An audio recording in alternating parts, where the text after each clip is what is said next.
Hello, my name is Krista Llewellyn, and today we're going to be doing something a little bit different. So this is a little bit outside of the makeup realm, but a lot of this stuff you can still utilize if you are a special effects makeup artist. Also, I just want to start doing random stuff on my channel. Not everything I do is just makeup. Not all of my interests are just makeup. So I'm sort of opening up my channel to more things. I have decided to start filming this process of padding up my mannequin. So the other day I went to pull out an old project that I haven't worked on in a very, very long time because I want to go through all of my half-finished projects that I have just pushed into a drawer and forgotten about. And I went to put it on the mannequin and, measurements seemed a little off. So I decided to check it because I knew that I had, gained some weight recently. So my measurements no longer matched up with my mannequin here, which I had previously padded out to my measurements. But that had been a few years ago and things have changed. So I have decided to start the padding out process. As you can see here, I already have some stuff tacked on. I am only going to be sewing it on my mannequin because I don't want to permanently adhere this to it in case things change.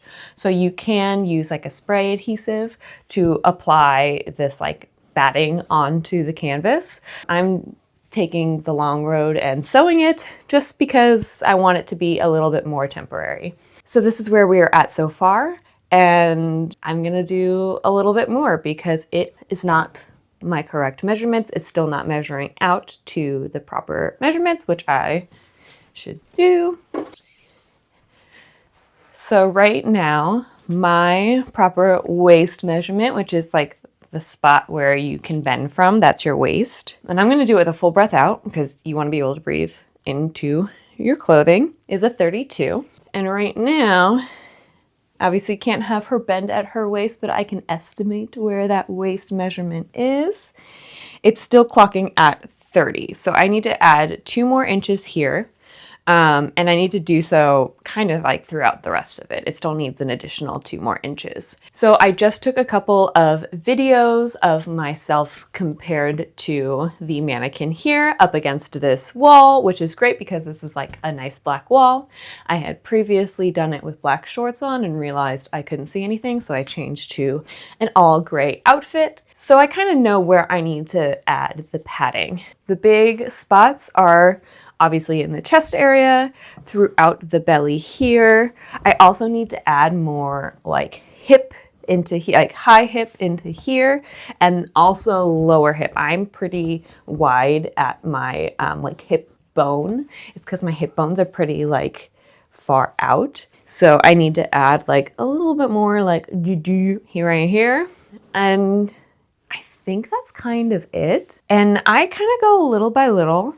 I might do more of a filling situation for the breast area just because it needs to have a little bit more form and shape to it. Whereas with these other areas, I can kind of just keep layering up the batting. And yeah, so let's just continue on with that process. I wish I could have shown you how thin this mannequin was previously, because it's already been a lot of work and I've just now decided to film it because why not? Let's make this channel whatever we want it to be. So let's go. So we have the mannequin. I'm going to start to pad out the backside first. I think I'm going to start with the hip section, making the butt a little bit bigger, going a little bit more into the thighs and the lower hip section. Then we're going to tackle the front if that's still seeming a little bit too thin, or if I need to add a few more inches to the front here, and then the boobs. So that is the process in which we're gonna go, and I'm probably gonna do more so of a time lapse of that, so let's do it. My process for this is a little organic. I take cotton batting and I lay it on the form and cut and thin where need be. Here I am starting with the high hip. I try to go in sections thinking about how muscles or fat form peaks and valleys. That way there are more organic and realistic shape. Here I am beveling the edges of the batting to make for a more gradual transition between the sections.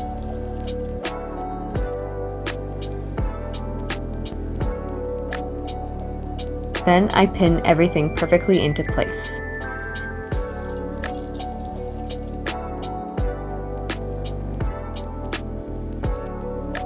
I really make sure that it's in the proper form that I want, especially in this hip area.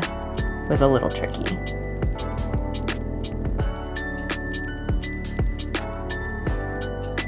For the breast area, I took some scrap batting, formed it into a flat ball, then I sandwiched it in between another piece of batting.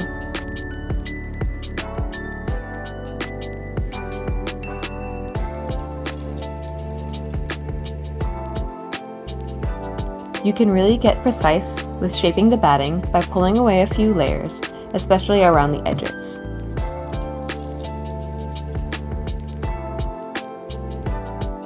I also wanted to create a realistic belly button hole so that I knew where my waist was. And what I do for this is place a pin where I want it to be and then sew all the way through to the base mannequin. Finally, I added a thin sheet to the back for a few extra centimeters and to smooth out the high hip transition. Then I get to sewing. Using a basic whip stitch, I tack down all the edges.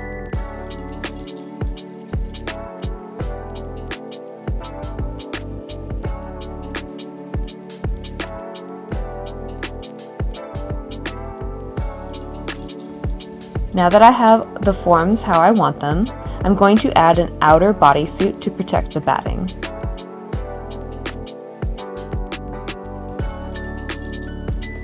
This suit was a little bit too big, so it needed to be adjusted and altered slightly. Eventually, I will get to sewing up the leg holes together so that they're not just flapping in the wind, but for now, they're fine.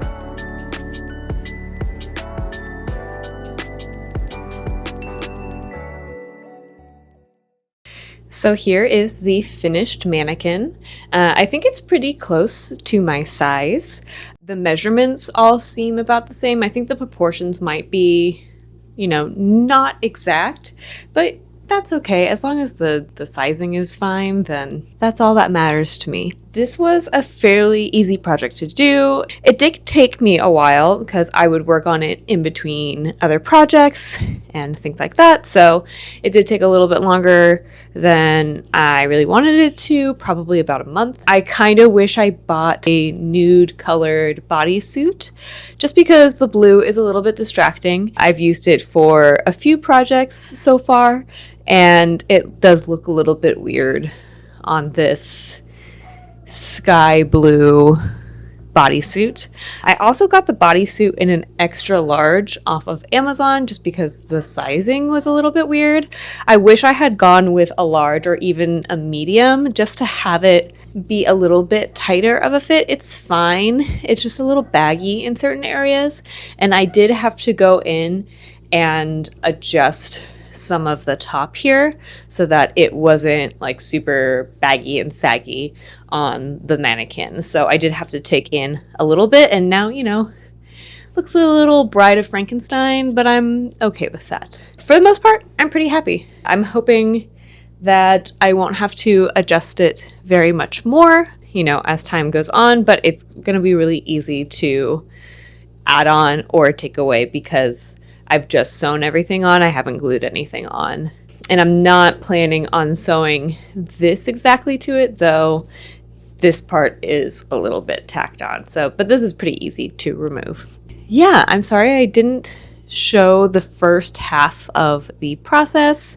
I do have some videos from the first time that I did this process on this mannequin when it was like super, super skinny, like not a person skinny. So yeah, I'm pretty happy with the results, and I'm excited to do some other projects on this mannequin. So get ready to see this mannequin more because I do want to do a little bit more sewing content and just other cosplay craft sort of videos on this channel. So be excited for that. If you have any questions about this process or want to know any information about the process starting out and like beforehand, go ahead and leave a comment below. And if you liked this video, of course, go ahead and give it a like and subscribe to me. I'm really hoping to keep pumping out new videos. I have videos that I'm very excited about doing, a couple of which I have filmed. So we're going to be able to see if I can edit them down and hunker down and get these things out. So I hope you stay tuned. Thank you so much for watching, and I'll see you guys next time.